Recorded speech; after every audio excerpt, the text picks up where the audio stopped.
De quoi parle-t-on en 2 mots? Alors, en 2 mots, c'est le niveau d'intérêt, alors l'intérêt que j'ai pour les filles, l'attirance que j'ai pour les filles, et comment celui-ci varie selon que la fille est intéressée ou pas. Quel est le pseudonyme, s'il te plaît, que tu as choisi pour cette conversation téléphonique? Robert. Alors Robert, tu m'appelles dans quel cadre? Est-ce que tu as un abonnement VIP ou est-ce que tu as réservé individuellement, comme ça, décontextualisé une conversation? Alors, non, j'ai un abonnement VIP, je t'appelle dans ce cadre-là. Tu as un abonnement VIP, c'est bien, est-ce que tu en es content?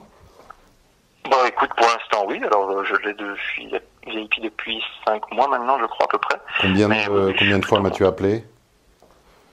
Combien de fois? C'est la 3e.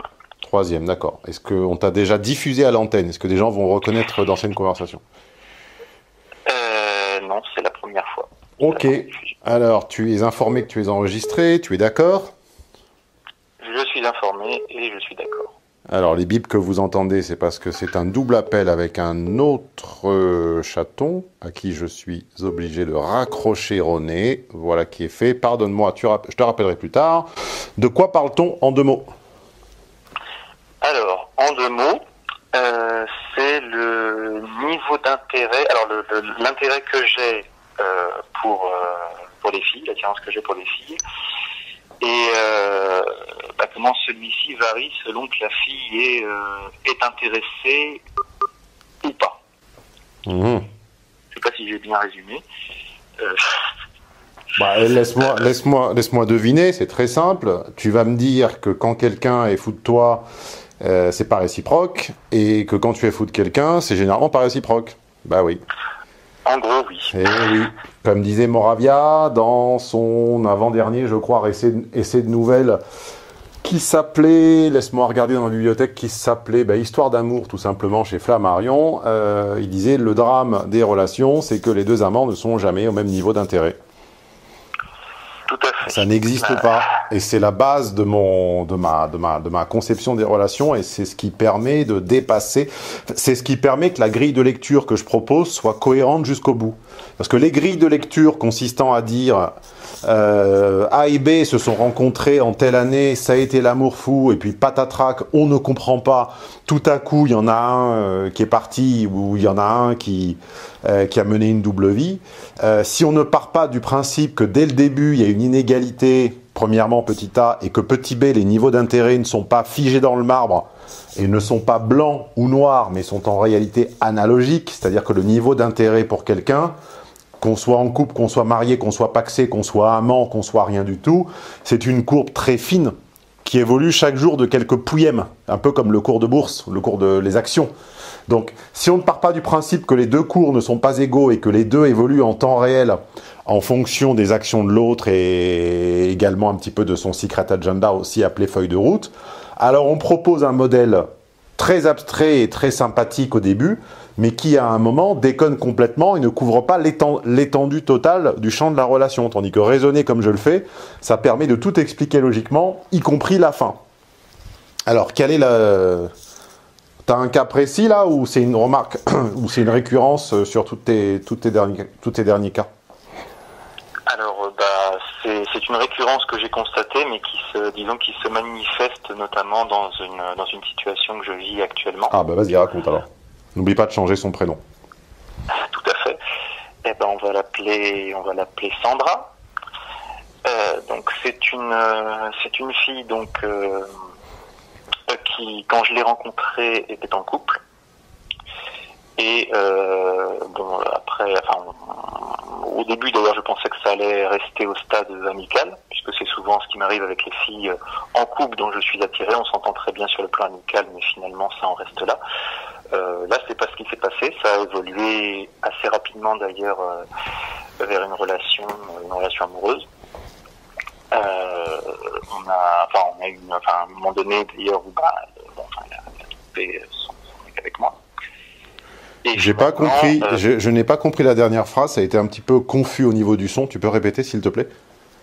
Je dis qu'elle on a eu une relation où, enfin, on a eu un moment donné où elle a fini par tromper son mec avec moi. Ok. Voilà. Par la suite, donc, elle a fini par le quitter. Et donc, en ce moment, nous sommes ensemble. En général, quand les rencontres ressemblent à ça, ce sont des rencontres professionnelles.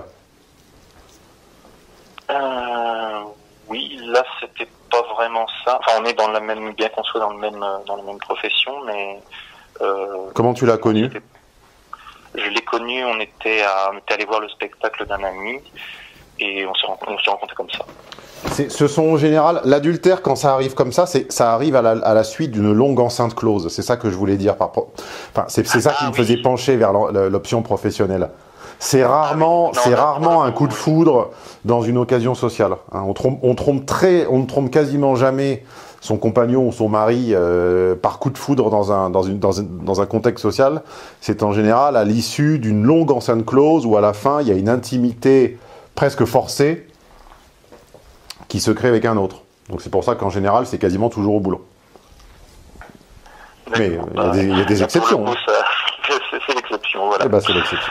C'est une exception.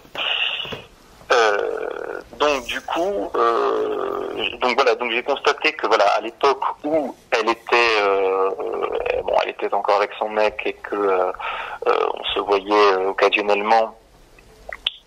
Donc voilà, je lui envoyais souvent des textos, j'essayais de l'appeler, je lui proposais de se retrouver, etc.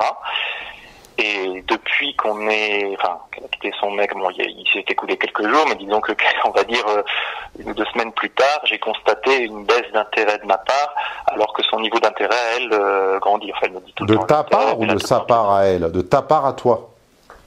De ma part à moi, le niveau d'intérêt baisse. Puisqu'elle ne t'est plus interdite par les conventions, par la morale, par la loi et par les convenances. Et puis en plus, j'imagine qu'elle est plus disponible. Tout à fait, elle est plus disponible. Oui, bon, bah, rien que de très classique, en fait, rien que de très logique. Alors, on te dit que le fruit est interdit et tout à coup, on te file le fruit par cagette de 10 kilos en solde. Donc forcément, tu en as moins envie. C'est comme le fruit de la passion. C'est bon parce qu'on n'en bouffe jamais. Et que c'est très rare et qu'on en a mangé 3 fois dans sa vie quand on était en vacances en Guadeloupe ou en Martinique.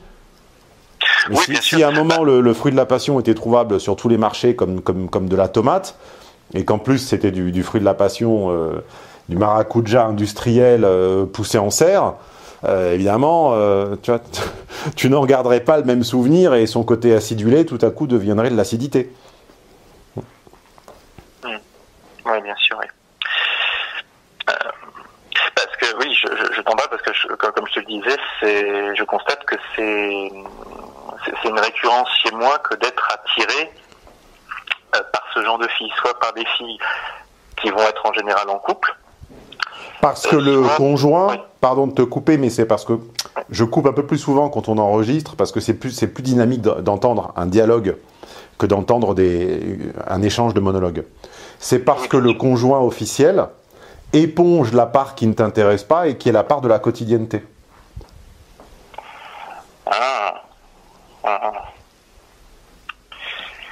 Intéressant ça. Une rencontre entre un homme et une femme est soumise à la tentation de 2 pentes, dont une est vers le bas, c'est-à-dire qu'elle est facile et ne demande aucun effort, et une est vers le haut, au sens où elle est théoriquement possible, mais elle demande un effort continu. La pente vers le bas, qui attend tout couple, c'est la pente de la quotidienneté, du pragmatisme, de l'amitié. C'est en gros quand la vie devient, quand le compagnon de vie devient un ami avec lequel on ne tarisse pas les rapports sexuels. Ça, c'est la pente la plus simple et c'est ce vers quoi tend tout rapport de séduction, puisque l'unique pendant, l'unique alternative, c'est beaucoup plus coûteux.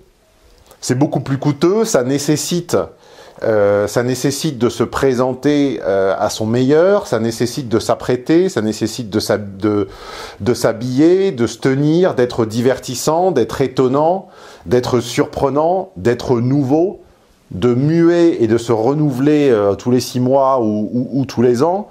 d'alterner le vide et le plein, d'alterner la présence et l'absence, d'être capable de comprendre et de maîtriser ce qu'on appelle la séduction de couple, ce qui permet de ressentir l'excitation, le thrill de la séduction sans pour autant se tromper. Et tout ça, ça demande, enfin, c'est extrêmement coûteux. Il est beaucoup plus simple de se laisser aller vers la pente en pente douce, qui est de développer une forme d'amitié routinière et avec une sexualité mécanique. C'est vachement plus simple. On sait ce qui plaît à l'autre, on sait comment il fonctionne, on sait plus ou moins ce qu'il fait jouir, on sait plus ou moins comment le contenter, et on échange, on fait un échange de bons procédés entre de la protection, un peu de distraction, une sexualité à défaut d'être complètement déglinguée, à minimum pas trop maladive, pas trop psychosée, pas trop ankylosée. Et puis de tout ça, on s'étonne qu'un an plus tard, 5 ans plus tard, 10 ans plus tard, on est sombré dans une quotidienneté. Mais oui, mais parce que ne pas sombrer dans la quotidienneté, ça veut dire s'empêcher. Ça veut dire qu'il y a des sujets qu'on n'aborde pas avec son conjoint. Ça veut dire qu'il faut réfléchir avant de parler, ça veut dire qu'il y a des sujets qui sont désérotisants et qu'on n'aborde pas, ça veut dire qu'il y a des plaintes, il y a des spirales négatives, il y a des moments où qu'on ne peut pas forcément partager à 100% avec son conjoint parce que c'est désérotisant et ça va le peser. Ça veut dire qu'il y a des grosses tartines de rigolade, je dis pas toutes, mais certaines tartines de rigolade qui nous font mourir de rire mais qui sont un petit peu débiles, ben, il va falloir les faire avec ses amis parce que une fois de temps en temps avec le conjoint ça va, mais si c'est régulier, on va passer un petit peu pour un gros beauf, pour un beaufaillon. Donc il est vachement plus simple de céder à la pente en pente douce, faire le bas, que de prendre la pente qui grimpe.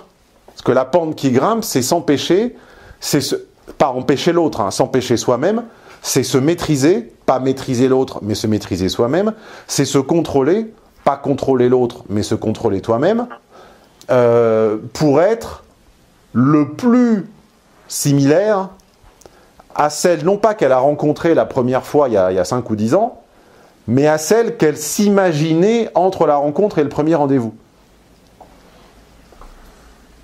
Et l'avantage, entre guillemets, si je raisonne totalement pragmatiquement comme un mécanicien des relations que je suis, l'avantage que tu trouves avec ces femmes indisponibles, c'est qu'en fait, la pente de la quotidienneté, le mari l'éponge. Ouais. Et toi, tu n'as que entre guillemets, que le divertissement. J'ai effectivement remarqué ça chez la fille avec laquelle je suis. D'ailleurs, on s'est rencontrés justement dans un contexte où elle était avec son mec et où il y avait également un ami. Et c'est vrai que la plupart du temps, ces derniers temps, j'ai constaté que j'avais souvent plus de plaisir à converser avec elle dans ce contexte. Maintenant on voit plus son mec évidemment, mais on voit toujours cette amie.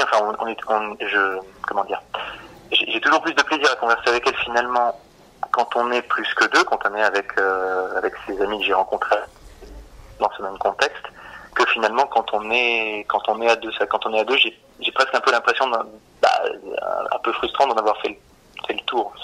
Ah mais ça c'est la grande théorie de Truffaut dans L'homme qui aimait les femmes. Tu te rappelles du personnage de Charles Denner qui disait au resto il suffit de regarder combien les gens échangent de paroles pour savoir depuis combien d'années ils sont ensemble. Quand ils arrivent à passer un plat entier sans se parler, ça veut dire qu'ils sont ensemble depuis plus de 10 ans. Pardon, excuse-moi, j'ai pas bien entendu, tu disais que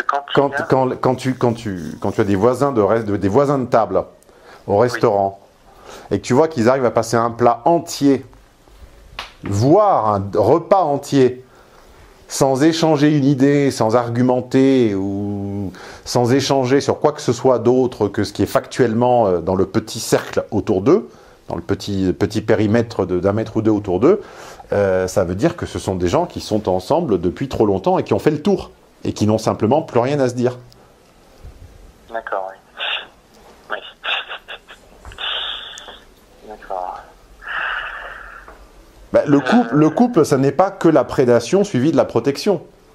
C'est également être capable de représenter pour l'autre une source de nouveauté, de divertissement, une paire de lunettes sur le monde, et qu'il t'arrive suffisamment de choses à toi-même en tant qu'entité pour être en mesure, quand tu les introduis dans le couple, d'avoir une personne qui, avec son intelligence, l'analyse et te répond. Si toi, tu vis des trucs, que tu en parles à ta conjointe, et qu'elle, par exemple, moi, en ce moment, je suis plutôt dans une période où j'ai envie de raconter ma vie, donc tu m'excuseras de recourir à cette anecdote personnelle, mais il y avait quand m'est arrivé le problème avec la télévision et les médias, où ça a très mal tourné pour ma pomme, je fréquentais une fille qui, physiquement et par certains côtés, était un archétype que j'avais toujours désiré, donc elle incarnait quelque chose que j'avais toujours désiré, et j'avais presque vu ça comme un signe du destin de la croiser en bas de chez moi et de nouer une relation avec elle sur quelques mois, puisqu'au début elle n'était pas là où j'habitais, il a fallu attendre plus de 6 mois, etc.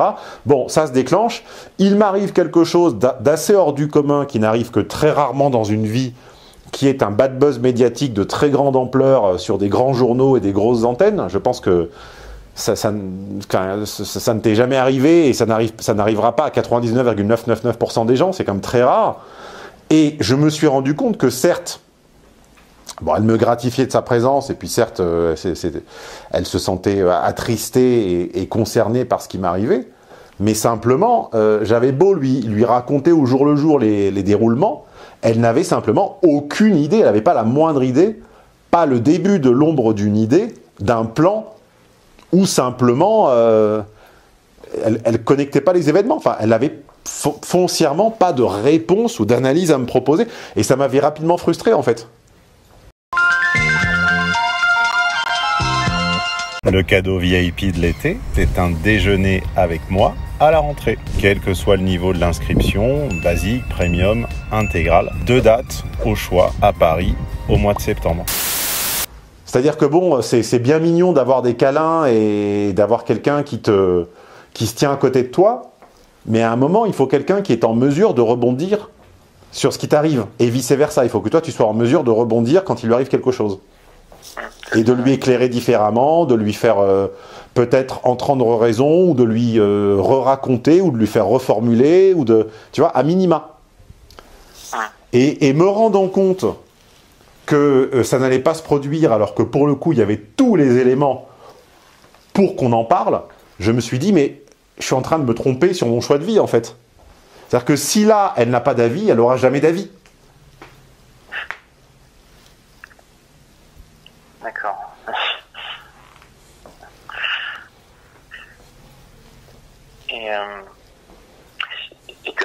Alors, là, du coup, tu n'as aucun problème, mon garçon. Tu n'as aucun problème. Je ne sais pas si je ne sais plus du tout ce que je t'avais répondu lors de nos 2 études de cas précédentes au cours des 5 derniers mois. Tu n'as simplement aucun problème. Ton seul problème, c'est que tu constates la réalité telle qu'elle est, et que tu as déchiré le voile de la psyrose, de la psychologie à l'eau de rose. Et donc, tu es un peu déprimé et un peu blasé. Un peu. Bah, disons que, parce que là, tu m'as beaucoup parlé du coup des filles qui sont en couple, mais est-ce que c'est le même mécanisme qui s'opère pour des filles, disons, comme je t'ai dit, je constate que je suis très attiré également par des filles, disons, j'ai 30 ans et elles en ont 20 en moyenne. Et en général, c'est des filles qui ne sont pas forcément dans une phase où elles ont envie de s'engager. Et je suis du coup dans un côté, un peu obsession amoureuse. Et elles, finalement, finissent par d'ailleurs me dire, finalement, j'ai pas envie de continuer parce que c'est trop pour moi, quoi. Et je me pose la question, est-ce que, mettons que je serais dans une situation où ce serait l'inverse, où finalement l'une de ces filles tout d'un coup aurait un intérêt pour moi, répondrait favorablement à ce que je lui envoie, est-ce qu'il se provoquerait ce même genre de phénomène? Alors, est-ce que tout d'un coup ça m'ôterait l'envie finalement de m'engager avec elle? C'est là où je me dis, est-ce que finalement il y a quelque chose chez moi qui... Mais quand on est amoureux d'une fille de 20 ans, on n'est pas amoureux de la personne, puisque la personne n'est pas finie, c'est un chantier. On est amoureux de l'archétype de la fille de 20 ans. Ah. Ouais. Et est-ce que t'en avais parlé, je crois, dans une de tes vidéos. À 20 ans, on est une maison dont tous les murs sont soutenus par des tu sais, les échafaudages, là, par des contreforts, dont les fondations sont vaguement rebouchées, hommes ou femmes, hein, vaguement rebouchées, dont la couleur des tuiles n'a pas encore été choisie, dont la pente du toit n'est pas encore définitive, et dont les murs ne sont pas finis. C'est ça qu'on est à 20 ans. Alors bien sûr, on voit des bâtis, on voit des châssis. Je crois qu'on dit bâti pour on dit bâti pour l'architecture et la construction, et on dit châssis pour l'automobile. On voit des bâtis, on voit des châssis plus ou moins réussis. On en voit qui ont plus ou moins de potentiel. Je dis bien encore une fois, hommes et femmes, ne me rangez pas dans la catégorie des sexistes primaires, merci. Hommes et femmes, mais globalement, la jeunesse, c'est l'attrait de l'irrésolu. On est fasciné par la jeunesse parce que ça représente tout ce que l'on aurait pu vivre à l'époque et que l'on n'a pas vécu, par défaut de prise de risque, par médiocrité, par ennui, par moyennitude, par néant. On se rend compte de tout on se rend compte du delta entre ce que l'on a fait à 20 ans et ce que l'on aurait pu, et cet irrattrapé et cet irrésolu, c'est le pouvoir d'attraction des gens de 20 ans. Mais tu n'es pas amoureux de cette femme, tu es amoureux de son âge. D'accord. On a tous, et moi le premier, on a tous été sous le charme d'une espèce d'ange, ou de démon d'ailleurs, mais pour moi je pense que sincèrement c'était un ange, d'une femme de 20 ans. C'était le plus beau, c'était peut-être sans doute le plus beau week-end, les plus belles 24 heures, puisque ça n'a duré que 24 heures, d'un dimanche à un lundi. C'était le plus beau dimanche soir de ma vie, sans doute, et les plus belles 24 heures, sans doute, de ma vie. La fille, c'était la grâce absolue. C'est-à-dire qu'elle marchait pieds nus dans l'appartement, tu avais l'impression qu'elle flottait par terre. Elle échappait à toute pesanteur. C'était incroyable.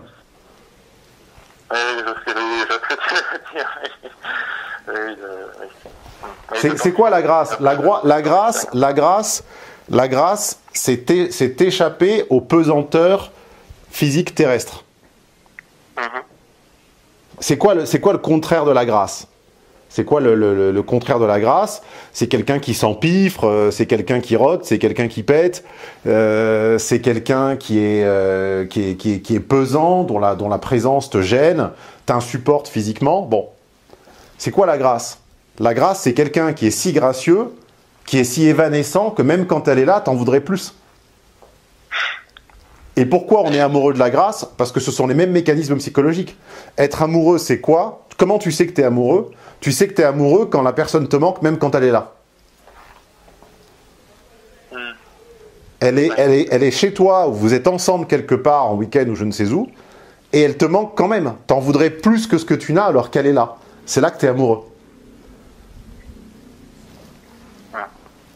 Tu vois, c'est le vase sans fond que tu peux remplir et qu'il faut toujours remplir de plus.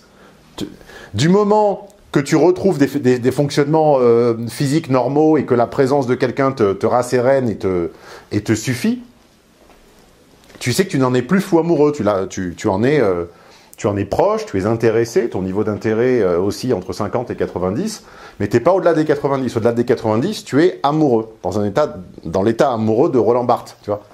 Et à ce moment-là, c'est quand sa simple présence ne te suffit pas. Quand tu l'enserres dans tes bras et que tu la pénètres et que tu n'en as pas encore assez, que tu en voudrais plus, c'est là que tu es amoureux. Quand sa possession te suffit, tu n'es plus amoureux. Et c'est la même logique que la grâce.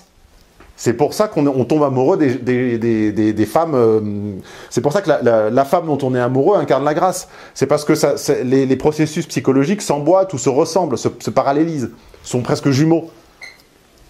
La grâce, c'est quand quelqu'un échappe aux contingences et à la pesanteur, et que même quand tu es avec elle, tu as l'impression que ça n'est pas suffisant.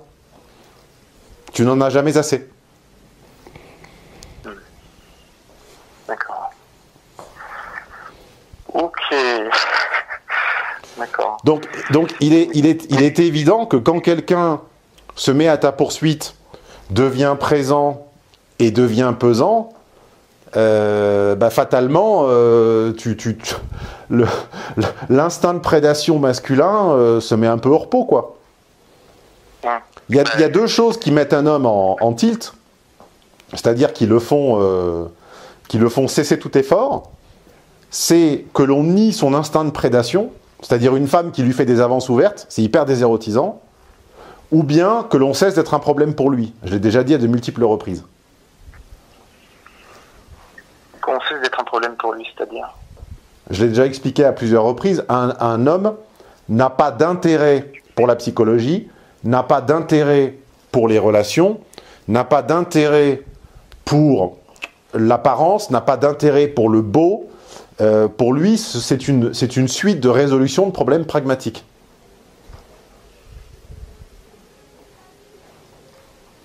Donc dans la mesure où il a résolu le code d'une femme et où il a compris exactement ce qui la faisait rester, il va abdiquer, d'accord? Il va abdiquer tout effort pour la reconquérir et la reséduire au quotidien.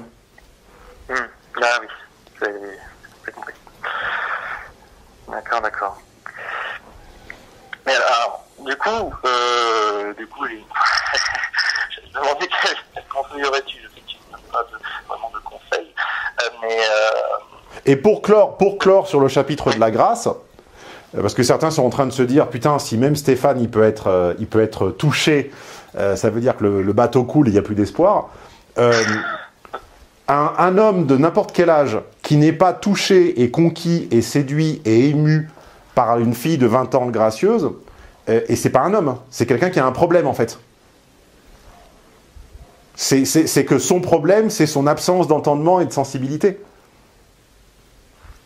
Enfin, tout homme un peu sensible, tout homme un peu poète, tout homme qui pense et tout homme qui sent, et si possible qui arrive à faire les deux en même temps, c'est-à-dire à sentir et à penser, comme dirait Jouvet, penser ses sensations, c'est quelqu'un qui, le jour, les rares fois de sa vie où il va côtoyer l'archétype de l'ange de 20 ans, le mec est susceptible de se dire « je serai prêt à perdre absolument tout ce que j'ai, femme et enfant et possession comprises, pour m'emparer de ça. » Quand je dis ça, c'est pas un ça dépréciant, je ne réduis pas la femme à un objet.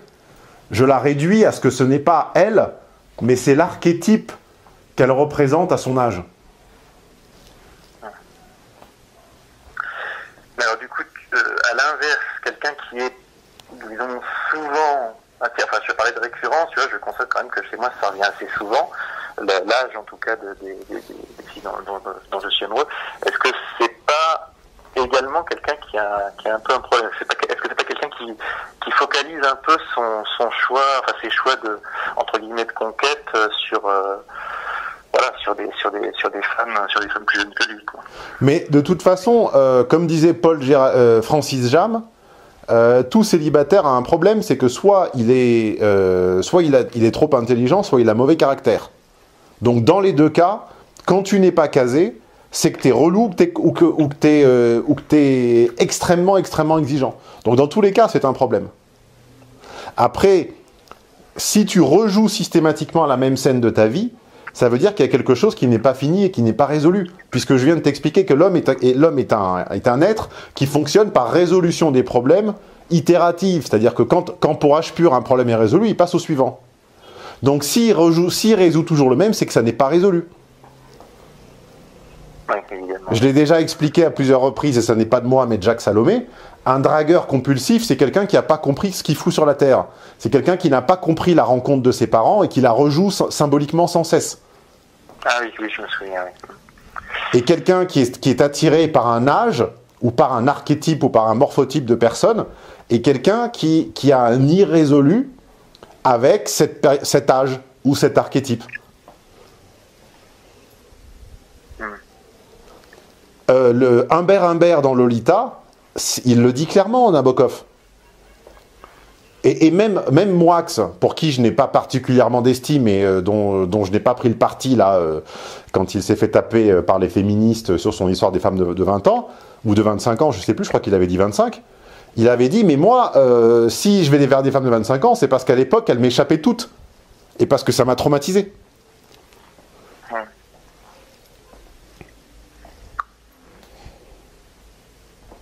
D'accord.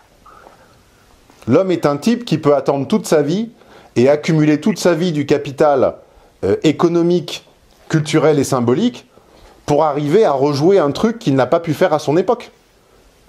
Et après, ça devient un vieux connard ou une caricature. Ça devient Berlusconi. Berlusconi vient de quitter sa femme de 34 ans pour une de 30. Il a 83 ans, le mec. Alors après, tu as la déclinaison. Moi, ça n'est pas mon cas, pour ceux qui se poseraient la question. Ma relation la plus longue avait... J'ai eu effectivement des femmes beaucoup plus jeunes que moi, mais ma relation la plus longue avait 10 ans de plus que moi. C'est la femme avec qui j'ai passé le plus de temps. J'en avais 30, elle en avait 40. Enfin, on avait 10 ans d'écart dans l'autre sens. Donc, je pense échapper à la carrière. Les deux femmes que j'ai le plus aimées avaient respectivement 7 et 10 ans de plus que moi. Donc, je pense échapper à la caricature, mais je n'y échappe pas totalement. Que ce que j'ai voulu absolument, et plus que tout à 30 ans, c'est m'acheter la bagnole qui me faisait rêver quand j'en avais 12 ou 13. Je ne me suis pas acheté le modèle attends, j'ai eu 30 ans en 2008. Je ne me suis pas acheté le modèle de 2008. Je me suis acheté le modèle de 91.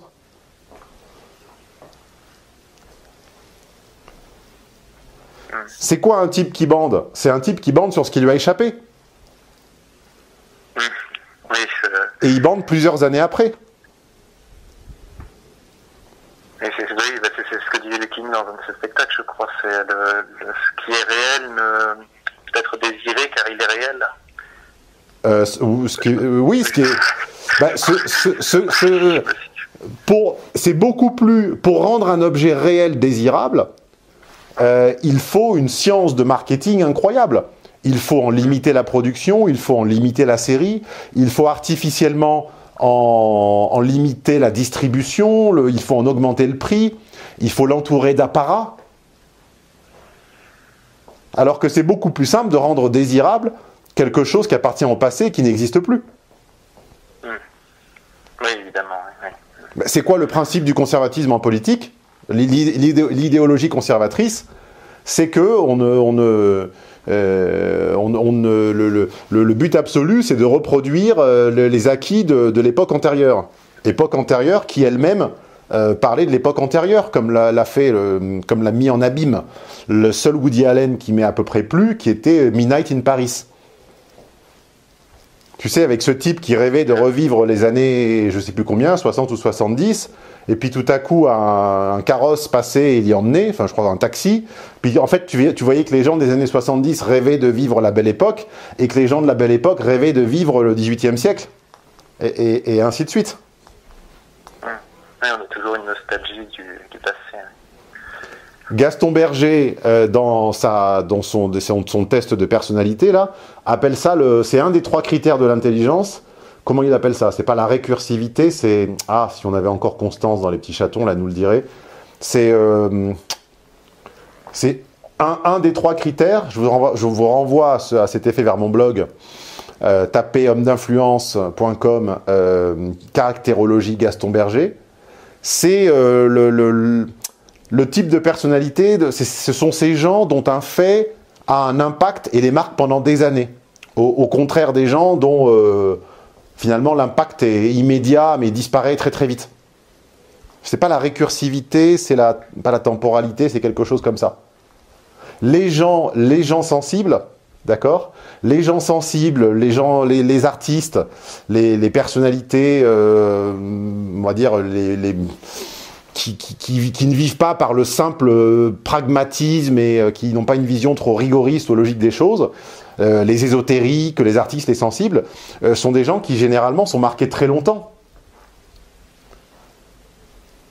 Et du coup, ils se retrouvent parfois à tenter de conquérir, mais comment dire, totalement post-date de péremption, ce qui leur a échappé plus jeune. C'est ce qui explique le succès du dernier film de Bedos avec Auteuil, qui à un moment veut redraguer sa femme jeune.